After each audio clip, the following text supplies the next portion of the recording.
Good afternoon from the For the CME. This is Chris Robinson with the Traders Exclusive comment for today, Friday, August 3rd. We made it through the first week of August, the first 3 days of August. The week was very volatile in the grains. I want to focus specifically today on Chicago, Minneapolis, and Kansas City wheat. That market has been pulled up by a weather market in Europe. You've got French milling wheat making new highs. You've got Australian wheat making new highs. They have problems with drought. So that's flowed over here, and it's made our grain, even though we have a headwind with the US dollar being at 1-year highs, it makes our grain very expensive compared to the rest of the world. It has overridden all of that, and we've gotten a great rally in wheat. Wheat put in its seasonal lows, it looks like. We had a good $1.20, $1.30 rally across the board in Kansas City, Chicago, and Minneapolis. And I wanted to focus in on that. That's been a market that really has led the entire grain complex up off its recent contract and multi-year lows. We saw about a 95-cent rally in soybeans in about 2 to 3 weeks. We saw almost a 40-cent rally in corn, but really what driver was wheat. Wheat rallied again over $1, $1.23, $1.24. A great rally, all fueled by weather. Now with that rally, we've had a lot of volatility.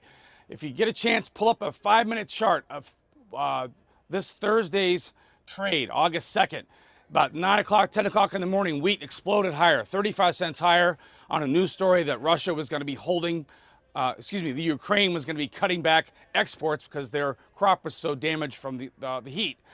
10, 15, 20 minutes later, that report was completely disavowed. So you went from having a 35-cent spike up to a complete 35-cent reversal. Those types of markets really show you how you need to have some sort of risk management.